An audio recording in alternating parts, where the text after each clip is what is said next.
Tim, we're going to bake. Yes. How do you feel about it? I'm not a huge baker, Jacq, but I'm keen to learn. I love eating cakes, and I can see by these little puppies here that we're going to do something with carrot, obviously. Yeah, so a sweet spice carrot loaf. And carrots have a natural sweetness in them too, which is why they go so well into baking. I'm going to use honey as my sweetener to go into this loaf.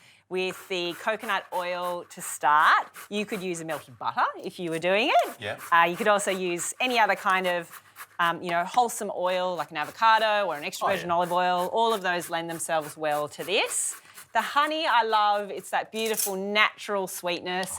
You don't have to use copious amounts because honey is sweet as it is. It's sweet enough. That's the beauty of it. Then we'll add 4 eggs into our bowl and we'll give it all a whisk together. There is probably double the usual on eggs in this recipe because we've got considerable portion of chia seeds coming in. And chia seeds grab liquid. The nature of them is that they absorb liquid, which is why they do things like chia pudding so well.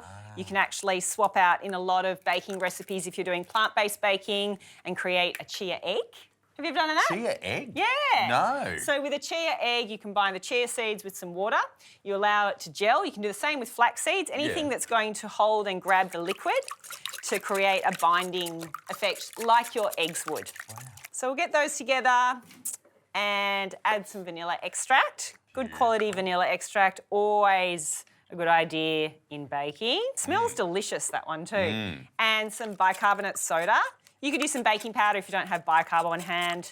And then our spices. I've got some ground cinnamon, some nutmeg and some golden turmeric to pop in because it's a sweet spice carrot loaf.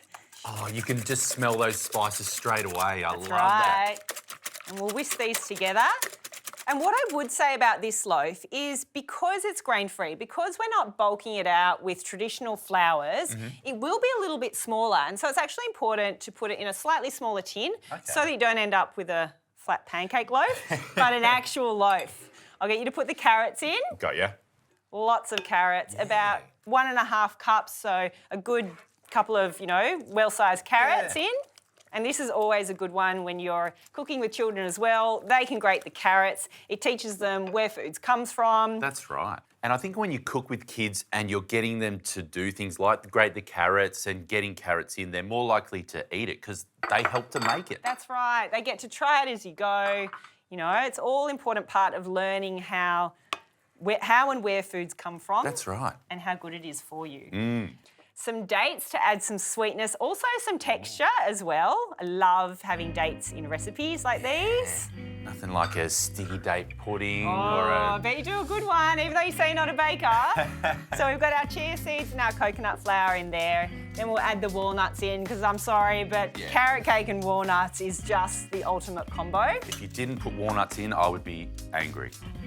I don't want that. I don't want Tim being sad on the set. And then some shredded coconut as well. So we've actually, instead of using traditional flours, we've bulked this out with our shredded coconut with lots of seeds and nuts. So we have plenty of healthy fats.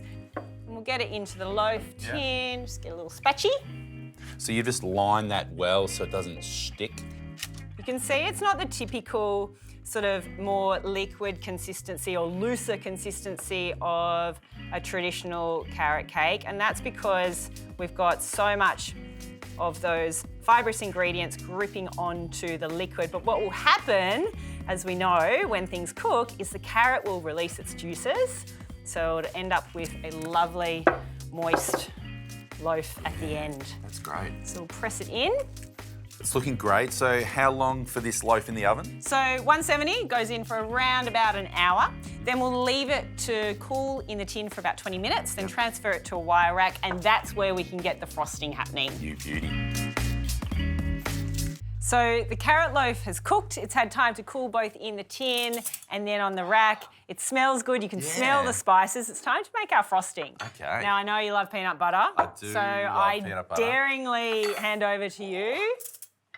And we'll get some peanut butter in there. Look, I'm pretty generous with this frosting, so why don't we go about around about 1/3 to 1/2 cup and see where we are at. All right. And that's kind of how I do it with my nut butter frostings. I like to see how they then gel with the other ingredients, and if we need to top things up, we can. We're going to combine it with some honey for our sweetener. We'll whisk this together. You can see it's already happening there as we whisk it. So we're going to add a little bit of nut milk. Doesn't matter which one, if you've got a soy or an almond. It's a great idea for a little cake loaf frosting or anything like that. And there's no softening of the butter needed. No. All right, let's get this frosting on top. See if we've got enough to really lather it on, because we don't want to be scrimpy on our frosting. No. Because I hear from many, many people that it's the wrong idea to do it without frosting. Oh, really? So carrot cake should always have some kind of frosting. Controversial. I know. It's the perfect consistency with that little bit of nut milk. And so when you are using it, don't throw all the nut milk in all at once. Just use it to loosen the frosting as you see fit. We have some nuts and coconut to finish. So I've got some pistachios. You can get fancy with those over the top. Be generous. Let's make it shine. I know. You jumped the gun there. Having some white, having some green for the pistachios to contrast with the peanut butter and the golden honey. Beautiful. And then some flaked coconut over as well. And then, my friend, that's it. That looks like a bought one. Yeah, sweet spice carrot loaf.